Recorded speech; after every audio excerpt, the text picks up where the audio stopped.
नमस्कार दोस्तों, पीकेपी study point में आपका स्वागत है। इस वीडियो में हम सब जीके जीएस के टॉप 25 इम्पोर्टेंट क्वेश्चन को सॉल्व करने वाले हैं, जो आने वाले बिहार पुलिस एग्जाम की दृष्टिकोण से काफ़ी इम्पोर्टेंट हैं। इसलिए आप वीडियो को शुरू से लास्ट तक अवश्य देखें। इसके अलावा यदि आप किसी भी स्टेट लेवल एग्ज़ाम के साथ साथ रेलवे एसएससी की भी तैयारी कर रहे हैं, तो भी ये वीडियो आपको काफ़ी फ़ायदेमंद पहुँचाने वाले हैं। तो वीडियो स्टार्ट करने से पहले आपसे एक रिक्वेस्ट है, यदि आप हमारे चैनल पर पहली बार जुड़े हैं तो चैनल को सब्सक्राइब कर बेल आइकन दबा दीजिए, ताकि आने वाले हर एक वीडियो का नोटिफिकेशन आपको मिलता रहे। तो बिना लेट किए हम पहला क्वेश्चन स्टार्ट करते हैं। पहला क्वेश्चन है हमारे पास, भारत का प्रथम नागरिक कौन है? ऑप्शन ए में है उपराष्ट्रपति, ऑप्शन बी में है राष्ट्रपति, ऑप्शन सी में है राज्यपाल, ऑप्शन डी में है प्रधानमंत्री।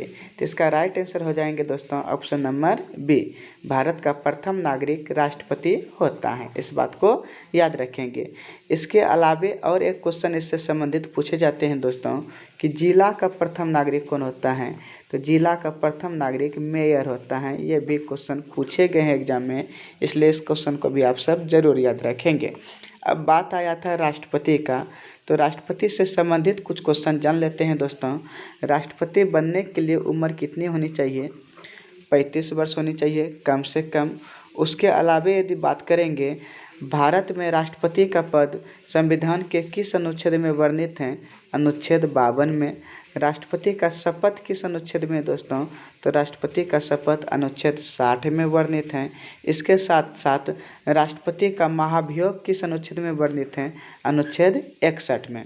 राष्ट्रपति का कार्यकाल कितने वर्ष का होता है? तो राष्ट्रपति का कार्यकाल 5 वर्ष का होता है। इसके साथ साथ क्वेश्चन पूछे जाते हैं दोस्तों, राष्ट्रपति को शपथ कौन दिलाते हैं? भारत के मुख्य न्यायाधीश। इन सभी क्वेश्चन को आप जरूर याद रखेंगे। नेक्स्ट क्वेश्चन देख लेते हैं, 2 नंबर क्वेश्चन क्या कहते हैं। 2 नंबर क्वेश्चन है हमारे पास, गुप्त वंश के संस्थापक कौन थे? ऑप्शन ए में है चंद्रगुप्त प्रथम, ऑप्शन बी में है चंद्रगुप्त द्वितीय, ऑप्शन सी में है श्रीगुप्त, ऑप्शन डी में है कुमारगुप्त। तो इसका राइट आंसर हो जाएंगे दोस्तों, गुप्त वंश के संस्थापक श्रीगुप्त थे। याद रखेंगे, गुप्त वंश के संस्थापक कौन थे दोस्तों? श्रीगुप्त थे। इसके अलावा गुप्त वंश से कई क्वेश्चन एग्जाम में देखने के लिए मिलते हैं, जैसे किस गुप्त शासक ने नालंदा विश्वविद्यालय का निर्माण करवाया था? तो आपको याद रखना है दोस्तों, कुमारगुप्त ने। किस गुप्त शासक ने नालंदा विश्वविद्यालय का निर्माण करवाया था?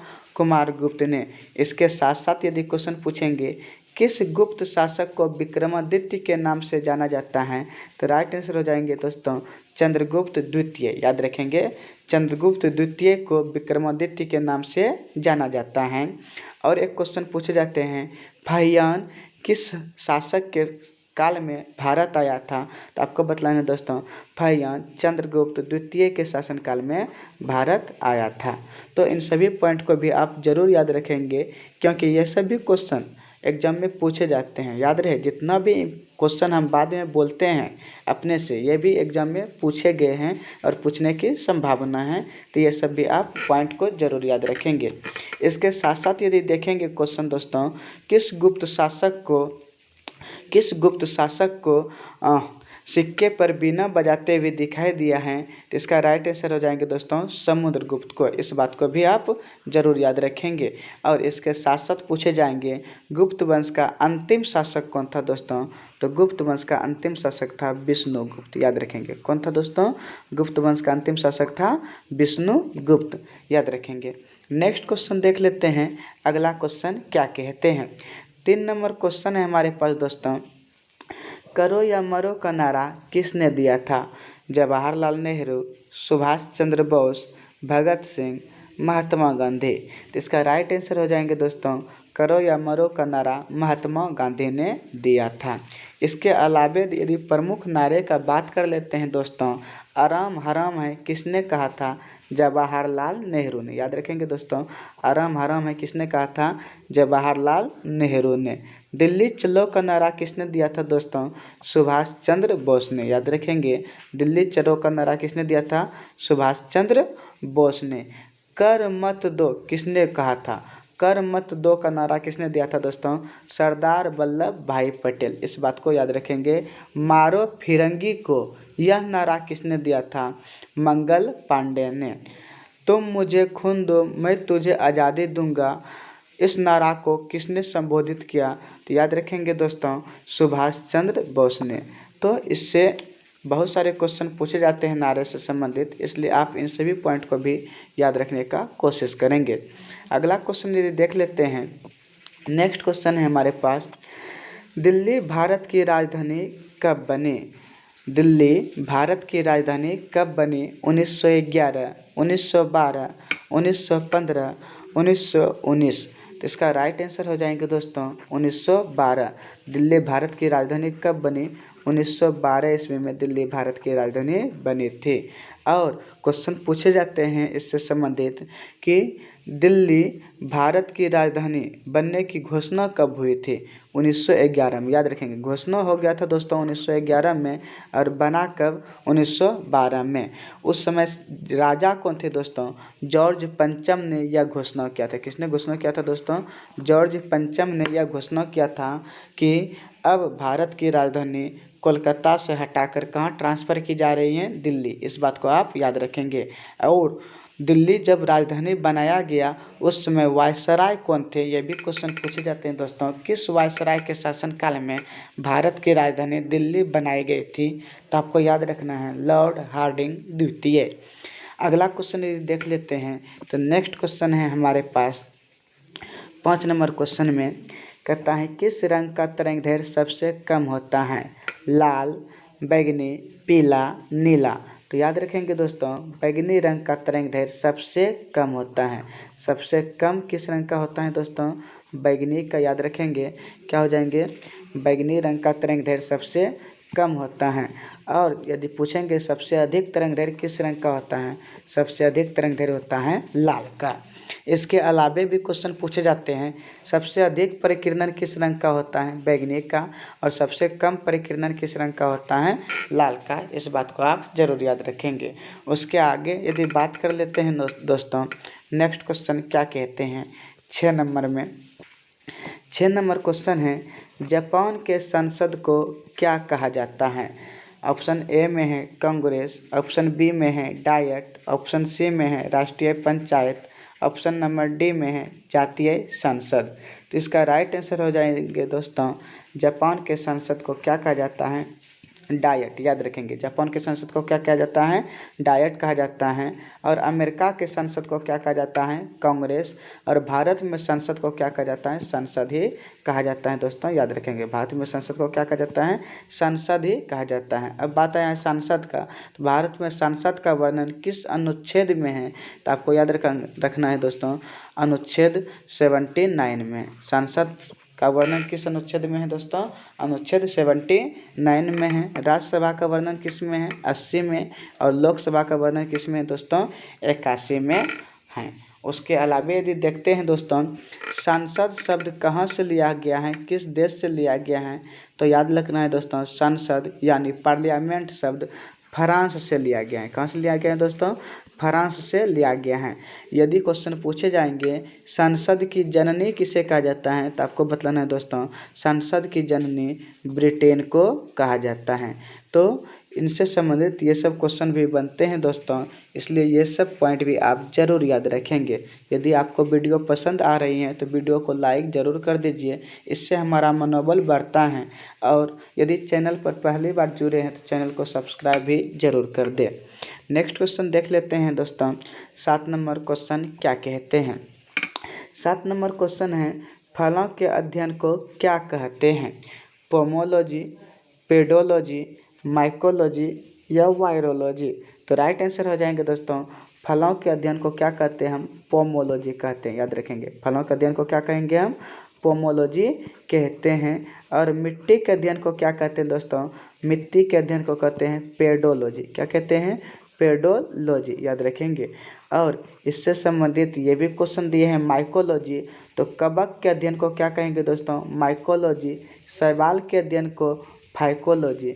वायरस के अध्ययन को वायरोलॉजी और बैक्टीरिया के अध्ययन को बैक्टीरियोलॉजी। इन सभी पॉइंट को भी आप जरूर याद रखेंगे। और सिक्कों के अध्ययन को कहते हैं न्यूमिस्मेटिक्स। अगला क्वेश्चन यदि बात कर लेते हैं दोस्तों, अगला क्वेश्चन हमारे पास है बिहू। बिहू किस राज्य का प्रमुख त्यौहार है? असम, गुजरात, महाराष्ट्र, झारखंड। इसका राइट आंसर हो जाएंगे दोस्तों असम। बिहू जो है असम राज्य का प्रमुख त्यौहार है। इससे संबंधित और क्वेश्चन पूछे जाते हैं। छठ पूजा किस राज्य का प्रमुख त्यौहार है? तो छठ पूजा हो जाएंगे दोस्तों बिहार का। ओणम किस राज्य का प्रमुख त्यौहार है? तो ओणम बतलाना है आपको केरल का। कहाँ का है दोस्तों? केरल का प्रमुख त्यौहार हैं। उसके आगे यदि क्वेश्चन पूछ लेंगे दोस्तों कि दशहरा, दुर्गा पूजा, तो दुर्गा पूजा प्रमुख रूप से दोस्तों सबसे ज़्यादा मात्रा में पश्चिम बंगाल में मनाई जाती है, याद रखेंगे। इसके अलावा हमारे बिहार में भी दुर्गा पूजा बड़े धूमधाम से मनाए जाते हैं। उसके अलावा यदि बात करेंगे असम का बात आया तो असम की राजधानी दिसपुर हो जाएंगे।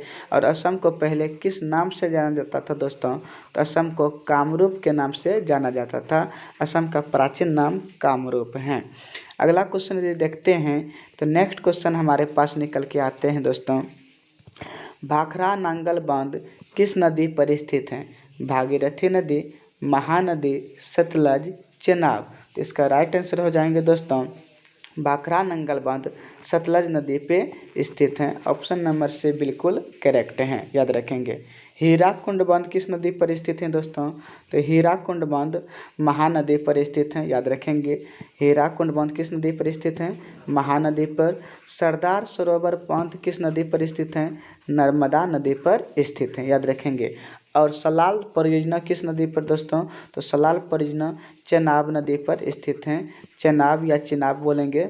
उसके आगे यदि क्वेश्चन पूछेंगे दोस्तों, स्वर्ण रेखा परियोजना किस नदी पर, हुंड्रू जलप्रपात किस नदी पर स्थित है दोस्तों? तो हुंड्रू जलप्रपात स्वर्ण रेखा नदी पर स्थित है। अगला क्वेश्चन देखते हैं, नेक्स्ट क्वेश्चन क्या कहते हैं। अगला क्वेश्चन है हमारे पास दोस्तों, कहता है अर्जुन पुरस्कार की शुरुआत कब से हुई थी? 1961, 1954, 1901, 1965। तो याद रखेंगे दोस्तों अर्जुन पुरस्कार की शुरुआत कब से हुई थी? 1961 से हुई थी। कब से हुई थी दोस्तों? 1961 से हुई थी। और भारत रत्न की शुरुआत बोलेंगे दोस्तों, तो भारत रत्न की शुरुआत 1954 से हुई थी, याद रखेंगे। कब से? 1954 से हुई थी। अब बात करेंगे दोस्तों अर्जुन पुरस्कार। तो अर्जुन पुरस्कार किस क्षेत्र में दिया जाता है? खेल जगत के क्षेत्र में। किस में दिया जाता है दोस्तों? खेल जगत के क्षेत्र में दिया जाता है। और भारत का सर्वोच्च सम्मान बोलेंगे तो ये हो जाएंगे भारत रत्न। कौन सा हो जाएंगे दोस्तों? भारत रत्न भारत का सर्वोच्च सम्मान है। उसके आगे सैन्य विभाग में पूछेंगे वीरता के लिए सर्वोच्च सम्मान कौन सा दिया जाता है दोस्तों? तो वीरता के लिए परमवीर चक्र दिए जाते हैं। उसके अलावा यदि पूछेंगे भारत रत्न पाने वाले पहले व्यक्ति कौन थे? सर्वपल्ली राधाकृष्णन, याद रखेंगे दोस्तों doctor Sarvepalli Radhakrishnan. Next question देख लेते हैं, 11 नंबर क्वेश्चन क्या कहते हैं। 11 नंबर क्वेश्चन कहते हैं दोस्तों ध्यानचंद स्टेडियम कहाँ स्थित है? लखनऊ में, मुंबई में, कोलकाता में, चेन्नई में। तो याद रखेंगे दोस्तों ध्यानचंद स्टेडियम लखनऊ में स्थित है। कहाँ स्थित है दोस्तों? ध्यानचंद स्टेडियम लखनऊ में स्थित है। ईडन गार्डन पूछेंगे दोस्तों, ईडन गार्डन कहाँ स्थित है?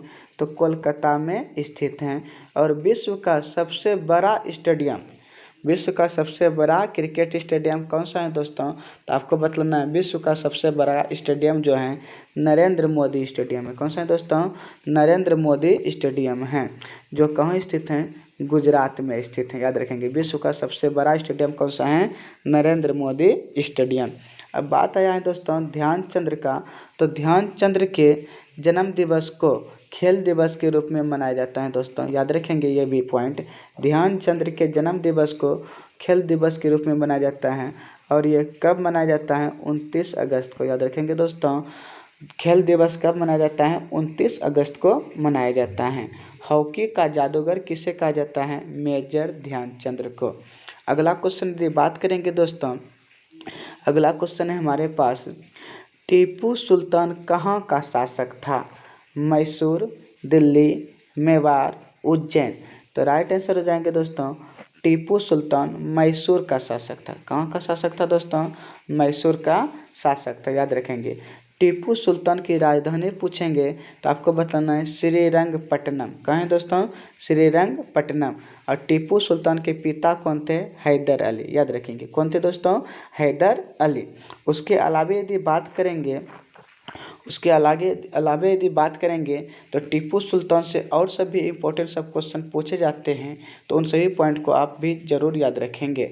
अगला क्वेश्चन यदि देखते हैं, नेक्स्ट क्वेश्चन क्या कहते हैं। अगला क्वेश्चन हमारे पास है, कहता है नाटो का मुख्यालय कहाँ स्थित है? Brussels, Washington DC, Geneva, Paris, याद रखेंगे दोस्तों। तो नाटो का मुख्यालय कहाँ स्थित है? ब्रुसेल्स में, याद रखेंगे। कहाँ स्थित है? ब्रुसेल्स में स्थित हैं। उसके आगे वर्ल्ड बैंक का मुख्यालय कहाँ स्थित है दोस्तों? वाशिंगटन डीसी में। IMF का मुख्यालय कहाँ स्थित है दोस्तों? तो IMF का मुख्यालय वाशिंगटन डीसी में स्थित है। उसके अलावा यदि बात करेंगे WTO का मुख्यालय कहाँ स्थित है? जेनेवा में। कहाँ है दोस्तों? जेनेवा में स्थित है, याद रखेंगे। WHO का पूछेंगे तो ये भी हो जाएंगे दोस्तों जेनेवा में। ILO का पूछेंगे, ILO इंटरनेशनल लेबर ऑर्गेनाइजेशन का मुख्यालय कहाँ स्थित है दोस्तों? जेनेवा में स्थित हैं। RBI का मुख्यालय पूछेंगे तो आपको बतलाना है मुंबई में। SBI का मुख्यालय कहाँ स्थित है दोस्तों? मुंबई में स्थित हैं। उसके अलावा यदि बात करते हैं दोस्तों नेक्स्ट क्वेश्चन का, तो नेक्स्ट क्वेश्चन 14 नंबर देखिए क्या कहते हैं। 14 नंबर क्वेश्चन है बटरफ्लाई शब्द किससे संबंधित हैं? क्रिकेट से, फुटबॉल से, तैराकी से, पोलो से, याद रखेंगे दोस्तों। बटरफ्लाई शब्द जो संबंधित है वो किससे संबंधित हैं? तैराकी से संबंधित हैं। ऑप्शन नंबर से बिल्कुल करेक्ट आंसर हैं। उसके अलावा यदि बात करेंगे टी शब्द किससे संबंधित हैं दोस्तों? टी शब्द गोल्फ खेल से संबंधित हैं। और गुगली किससे संबंधित हैं? क्रिकेट से। गुगली किससे संबंधित है दोस्तों? क्रिकेट से संबंधित हैं। उसके अलावा खेल से बात आया है तो पोलो में कितना खिलाड़ी होते हैं दोस्तों? पोलो में प्रत्येक पक्ष में, पोलो खेल के प्रत्येक पक्ष में कितना खिलाड़ी होते हैं दोस्तों? 4। वाटर पोलो के प्रत्येक पक्ष में कितना खिलाड़ी होता है? 7, याद रखेंगे। कबड्डी में कितना होता है दोस्तों? तो कबड्डी में हो जाएंगे, आप सब कमेंट करके बताएंगे दोस्तों कि कबड्डी में कितना खिलाड़ी होते हैं। उसके अलावा यदि बात करेंगे क्रिकेट में 11, फुटबॉल में कितना होता है दोस्तों? 11 होते हैं।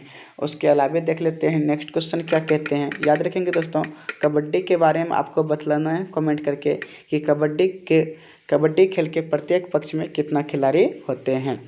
15 नंबर क्वेश्चन देखते हैं। 15 नंबर क्वेश्चन क्या कहते हैं। 15 नंबर क्वेश्चन है एक अश्वशक्ति कितने वाट के बराबर होते हैं? 746 वाट, 760 वाट, 546 वाट, 550 वाट। तो राइट आंसर हो जाएंगे दोस्तों ऑप्शन नंबर ए। एक अश्वशक्ति अर्थात एक HP जो होता है वो 746 वाट के बराबर होता है, याद रखेंगे दोस्तों। 746 वाट के बराबर होता है। अब बात आया HP या वाट, तो याद रखेंगे दोस्तों HP और ये वाट जो है शक्ति का मात्रक है। किसका मात्रक है दोस्तों? शक्ति का मात्रक है, याद रखेंगे। शक्ति बराबर कभी कभी एग्जाम में फार्मूला भी पूछे जाते हैं। शक्ति बराबर फार्मूला क्या होते हैं दोस्तों? कार्य बटे समय। क्या होता है? कार्य बटे समय, याद रखेंगे। और इसका मात्रक पूछेंगे, शक्ति का मात्रक क्या होता है? वाट बतला दिए हैं। इसके अलावा यदि आ जाए ऑप्शन में तो जूल प्रति सेकंड। क्या होते हैं दोस्तों? जूल प्रति सेकंड को ही हम क्या कहते हैं? वाट कहते हैं, याद रखेंगे। उसके अलावा यदि देखते हैं नेक्स्ट क्वेश्चन क्या कहते हैं। नेक्स्ट क्वेश्चन है हमारे पास 16 नंबर, शेरशाह सूरी का मकबरा कहाँ स्थित है? ऑप्शन ए में है Sasaram, option B Delhi, option C Sikandra, option D Kabul. तो राइट आंसर हो जाएंगे दोस्तों शेरशाह सूरी का मुख्यालय कहाँ स्थित है? सासाराम में स्थित है। अकबर का मकबरा, शेरशाह सूरी का मकबरा कहाँ स्थित है दोस्तों? सासाराम में। अकबर का मकबरा पूछेंगे दोस्तों सिकंदरा में। अकबर का मकबरा कहाँ स्थित है? सिकंदरा में स्थित है, याद रखेंगे दोस्तों। हुमायूं का पूछेंगे मकबरा कहाँ स्थित है? तो हुमायूं का मकबरा दिल्ली में। कहाँ स्थित है दोस्तों? हुमायूं का मकबरा दिल्ली में स्थित है। शाहजहाँ का पूछेंगे, क्या बतलाना दोस्तों? शाहजहाँ का मकबरा आगरा में। कहाँ पे है? आगरा में। और बाबर का मकबरा पूछेंगे दोस्तों, तो बाबर का मकबरा काबुल में स्थित है। कहाँ स्थित है दोस्तों? काबुल में स्थित है। उसके अलावा यदि देखते हैं शेरशाह सूरी से और सभी क्वेश्चन पूछे जाते हैं दोस्तों। भारत में रुपये का सिक्का सबसे पहले किसने जारी किया था? शेरशाह सूरी ने। जीटी रोड का निर्माण किसने करवाया था? शेरशाह सूरी ने। शेरशाह सूरी के बचपन का नाम क्या था दोस्तों? फरीद खां, याद रखेंगे। क्या नाम था? फरीद खां नाम था। उसके साथ साथ क्वेश्चन पूछे जाते हैं, चौसा का युद्ध कब हुआ था? 1539 ईस्वी में शेरशाह सूरी और हुमायूं के बीच में, जिसमें शेरशाह सूरी का विजय हुआ था। इसके साथ साथ कन्नौज या बिलग्राम का युद्ध कब हुआ था? 1540 ईस्वी में शेरशाह सूरी और हुमायूं के बीच में। इस युद्ध में भी शेरशाह सूरी का क्या हुआ था? विजय हुआ था दोस्तों। तो ये सारे क्वेश्चन आपको एग्जाम के दृष्टिकोण से याद रखना है। कोई भी क्वेश्चन आ सकते हैं तो आप आसानी से बता सकते हैं। रेगुलर वीडियो देखने के लिए आप हमारे चैनल से जुड़े रहें। प्रत्येक दिन हम कोशिश करेंगे दोस्तों कि सुबह 5 से 6 बजे के बीच में आपका वीडियो अपलोड कर दिया जाए। हम कोशिश करेंगे कि 6 बजे तक हर हाल में वीडियो रोज़ 1 अपलोड जरूर कर देंगे, जो कि आने वाले बिहार पुलिस एग्जाम के दृष्टिकोण से ये सब क्वेश्चन काफ़ी इम्पोर्टेंट हैं। अगला क्वेश्चन देखते हैं। नेक्स्ट क्वेश्चन क्या कहते हैं? नेक्स्ट क्वेश्चन है हमारे पास दोस्तों, टीन और शीशा के मिश्रण को क्या कहते हैं? टाका, पीतल, रोल गोल्ड, इनमें से कोई नहीं। इसका राइट आंसर हो जाएंगे दोस्तों, टीन और शीशा के मिश्रण को क्या कहते हैं? टाका कहते हैं। उसके अलावा कॉपर और जिंक के मिश्रण को क्या कहते हैं दोस्तों? पीतल, याद रखेंगे। क्या कहते हैं दोस्तों? कॉपर और जिंक के मिश्रण को कहते हैं हम पीतल, याद रखेंगे। उसके साथ साथ यदि पूछेंगे कॉपर और टीन के मिश्रण को क्या कहते हैं? कांसा कहते हैं। क्या कहते हैं दोस्तों? कॉपर और टीन के मिश्रण को कहते हैं कांसा। और कॉपर प्लस एल्युमिनियम पूछ ले यदि, तो कॉपर प्लस एल्युमिनियम को रोल गोल्ड कहते हैं। क्या कहते हैं दोस्तों? रोल गोल्ड कहते हैं, जिसे कृत्रिम सोना भी कहा जाता है। मिश्र धातु से भी संबंधित क्वेश्चन एग्जाम में देखने के लिए मिलते हैं, इसलिए यह सब बात आप जरूर याद रखेंगे। नेक्स्ट क्वेश्चन देख लेते हैं। अगला क्वेश्चन क्या कहते हैं? इंग्लिश चैनल पार करने वाला प्रथम भारतीय कौन था? तो याद रखेंगे दोस्तों, मिहिर सेन। कौन हो जाएंगे? इंग्लिश चैनल पार करने वाला प्रथम भारतीय कौन थे? मिहिर सेन थे। और महिला में पूछेंगे तो आपको बतलाना है आरती शाह। क्या बतलाना है दोस्तों? आरती शाह। प्रथम चुनाव आयुक्त कौन थे दोस्तों? सुकुमार सेन, याद रखेंगे। कौन थे? सुकुमार सेन। और लोकसभा के पहले अध्यक्ष कौन थे? जीबी मावलंकर, याद रखेंगे, जीबी मावलंकर। उसके अलावा यदि बात करेंगे दोस्तों, स्वतंत्र भारत के पहले प्रधानमंत्री कौन थे? जवाहरलाल नेहरू। राष्ट्रपति यदि पूछेंगे दोस्तों तो आपको बतलाना है डॉक्टर राजेंद्र प्रसाद। तो इन सभी पॉइंट को भी आप जरूर याद रखेंगे, क्योंकि ये सब क्वेश्चन एग्जाम में आने का बहुत ज़्यादा चांस रहता है। नेक्स्ट क्वेश्चन की बात कर लेते हैं दोस्तों। अगला क्वेश्चन है हमारे पास, एशिया का रोशनी किसे कहा जाता है? महावीर स्वामी, डॉक्टर राजेंद्र प्रसाद, समुद्रगुप्त, गौतम बुद्ध। तो राइट आंसर हो जाएंगे दोस्तों, एशिया की रोशनी गौतम बुद्ध को कहा जाता है, याद रखेंगे। गौतम बुद्ध से संबंधित एग्जाम में कई क्वेश्चन पूछे जाते हैं दोस्तों। जैसे यदि बात करेंगे, पहली बौद्ध संगति कहाँ हुआ था? राजगिरी में। कहाँ हुआ था दोस्तों? राजगिरी में, याद रखेंगे। उसके आगे दूसरी बौद्ध संगति कहाँ हुआ था? वैशाली में। कहाँ हुआ था दोस्तों? वैशाली में, ये याद रखेंगे। तीसरी बौद्ध संगति कहाँ हुआ था? पाटलिपुत्र में। कहाँ हुआ था दोस्तों? पाटलिपुत्र में हुआ था। और चौथी बौद्ध संगति कहाँ हुई थी? कुंडलवन, कश्मीर में, याद रखेंगे। कहाँ हुआ था दोस्तों? कुंडलवन, कश्मीर में चौथी बौद्ध संगति हुई थी। इसके अलावे राजा का भी नाम पूछे जाते हैं दोस्तों, शासक का भी नाम पूछे जाते हैं। जैसे क्वेश्चन पूछे जाते हैं, पहली बौद्ध संगति किस शासक के काल में हुआ था? तो आपको बतलाना है दोस्तों, अजात शत्रु। क्या बतलाना है? पहली बौद्ध संगति के समय शासक कौन थे? अजात शत्रु थे, याद रखेंगे दोस्तों, अजात शत्रु। उसके अलावा दूसरी बौद्ध संगति के समय शासक पूछेंगे कालाशोक। क्या बतलाना है? दूसरी बौद्ध संगति के समय जो शासक थे वो थे कालाशोक, और तीसरी बौद्ध संगति के समय शासक कौन थे दोस्तों? अशोक। कौन थे? अशोक थे, याद रखेंगे। और चौथे बौद्ध संगति के समय शासक यदि पूछेंगे तो आपको बतलाना है दोस्तों कनिष्क। कौन थे? कनिष्क थे, याद रखेंगे। तो ये सारे क्वेश्चन एग्जाम में पूछे जाते हैं, सभी क्वेश्चन एग्जाम के दृष्टिकोण से काफ़ी इंपॉर्टेंट हैं, इसलिए आप ज़रूर याद रखेंगे। फिर से देखेंगे, पहली बौद्ध संगति राजगिरी में, दूसरी वैशाली में, तीसरी पाटलिपुत्र, चौथी कुंडलवन में। पहली बौद्ध संगति के समय राजा कौन थे? अजातशत्रु, दूसरा में कालाशोक, तीसरा में अशोक, चौथा में कनिष्क, याद रखेंगे। इसके अलावा यदि बात करेंगे दोस्तों, गौतम बुद्ध से संबंधित क्वेश्चन पूछे जाते हैं। गौतम बुद्ध के जन्म का प्रतीक क्या है? कमल और सौर। गृह त्याग का प्रतीक क्या है दोस्तों? घोड़ा। और ज्ञान प्राप्ति का प्रतीक क्या है? बोधि वृक्ष, याद रखेंगे। क्या है दोस्तों? बोधि वृक्ष ज्ञान प्राप्ति का प्रतीक है। उसके अलावा क्वेश्चन पूछेंगे, घर छोड़ने की प्रवृत्ति क्या कहलाया था? बौद्ध धर्म में जब गौतम बुद्ध ने घर छोड़ा तो उसको क्या कहा गया? महाभिनिष्क्रमण, याद रखेंगे दोस्तों। क्या कहा गया? महाभिनिष्क्रमण। और पहली बार जो उपदेश दिया था दोस्तों वो कहलाया धर्म चक्र परिवर्तन। और गौतम बुद्ध की निधन को क्या कहा गया? महापरिनिर्वाण। क्या कहा गया दोस्तों? महापरिनिर्वाण, याद रखेंगे। गौतम बुद्ध ने अपना पहला उपदेश कहाँ दिया था दोस्तों? सारनाथ में दिया था, याद रखेंगे। गौतम बुद्ध ने पहला उपदेश कहाँ दिया था? सारनाथ में दिया था। और किस भाषा में दिया था दोस्तों? पाली भाषा में, याद रखेंगे। किस भाषा में दिया था? पाली भाषा में दिया था। और सबसे ज़्यादा उपदेश कहाँ दिया था? श्रावस्ती में, याद रखेंगे। कहाँ दिया था दोस्तों? श्रावस्ती में सबसे ज़्यादा उपदेश दिया था। उसके अलावा यदि बात करते हैं, नेक्स्ट क्वेश्चन है हमारे पास, कहता है बांदीपुर राष्ट्रीय उद्यान किस राज्य में स्थित हैं? राजस्थान, कर्नाटक, उत्तराखंड, उड़ीसा। तो याद रखेंगे दोस्तों, बांदीपुर राष्ट्रीय उद्यान जो हैं ये कर्नाटक में स्थित हैं। कहाँ स्थित है दोस्तों? कर्नाटक में स्थित हैं। भरतपुर पक्षी अभ्यारण्य पूछेंगे, कहाँ स्थित हैं? राजस्थान में। जिम कॉर्बेट नेशनल पार्क कहाँ स्थित हैं? उत्तराखंड में, याद रखेंगे दोस्तों। जिम कॉर्बेट नेशनल पार्क कहाँ स्थित हैं? उत्तराखंड में। और सिमलीपाल भितरकनिका राष्ट्रीय उद्यान कहाँ स्थित हैं? उड़ीसा में।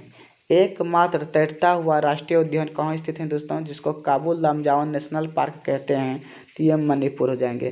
तैरता हुआ राष्ट्रीय उद्यान कहाँ स्थित है दोस्तों? मणिपुर में, काबुल लामजाओ, याद रखेंगे। ये सारे क्वेश्चन एग्जाम ओरिएंटेड हैं और एग्जाम में बराबर रिपीट होते हैं। वीडियो यदि आपको पसंद आ रहा हो दोस्तों, हमारी मेहनत आपको पसंद आ रही है, तो वीडियो को ज़रूर लाइक कीजिएगा। चैनल पर पहली बार हैं तो सब्सक्राइब भी ज़रूर कीजिएगा। नेक्स्ट क्वेश्चन देखते हैं। नेक्स्ट क्वेश्चन क्या कहते हैं? निकट दृष्टि दोष को किस लेंस से ठीक किया जाता है? अवतल लेंस, उत्तल लेंस, बेलनाकार लेंस, बाइफोकल लेंस। तो याद रखेंगे दोस्तों, निकट दृष्टि दोष को अवतल लेंस से ठीक करते हैं। माफ़ कीजिएगा, ठीक है दोस्तों। निकट दृष्टि दोष को किस लेंस से ठीक करते हैं? तो निकट दृष्टि दोष को यदि बात करेंगे तो अवतल लेंस। क्या हो जाएंगे दोस्तों? अवतल लेंस। और दूर दृष्टि दोष को पूछेंगे, दूर दृष्टि दोष को किस लेंस से ठीक करते हैं? उत्तल लेंस से ठीक करते हैं, याद रखेंगे। दूर दृष्टि दोष का निवारण किस लेंस का प्रयोग से किया जाता है? उत्तल लेंस के प्रयोग से, याद रखना है। उसके आगे जरा दृष्टि दोष पूछेंगे दोस्तों। जरा दृष्टि दोष को किस लेंस से ठीक करते हैं? बाइफोकल लेंस से। और अबिंदुकता को बतलाना है बेलनाकार लेंस से।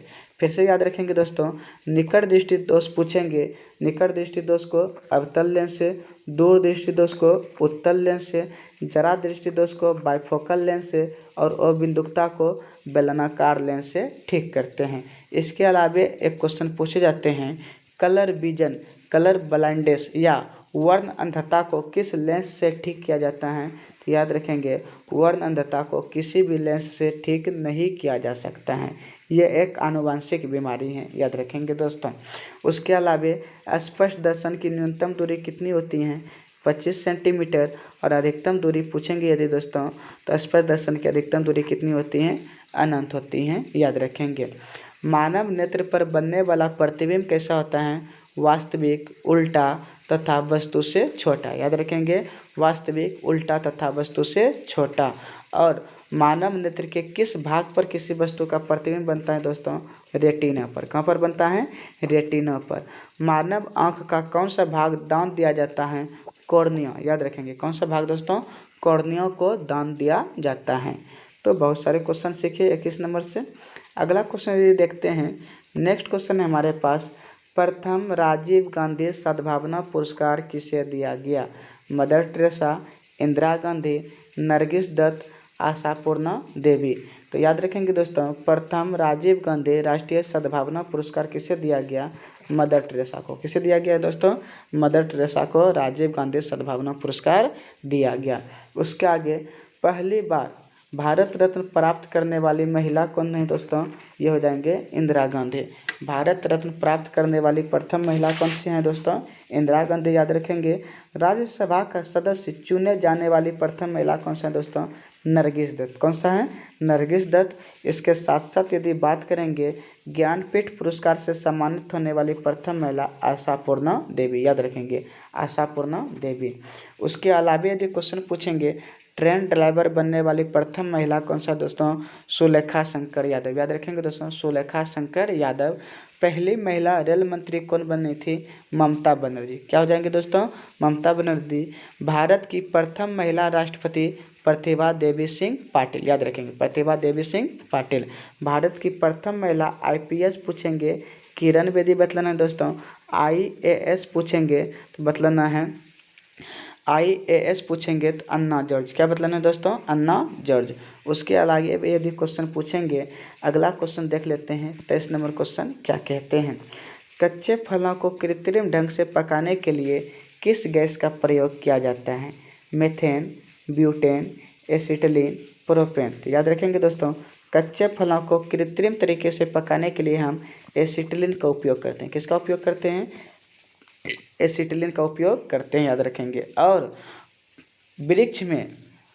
वृक्ष में अपने आप जब पक जाते हैं फल, वो किस हार्मोन के कारण पकते हैं दोस्तों? Ethylene hormone. याद रखेंगे कौन सा हार्मोन है? Ethylene hormone. गैसीय अवस्था में पाए जाने वाला एकमात्र पादप हार्मोन कौन सा है दोस्तों?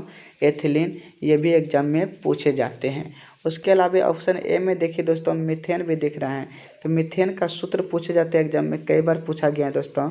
मीथेन का सूत्र क्या होता है? CH4। मीथेन को कौन सा गैस कहा जाता है?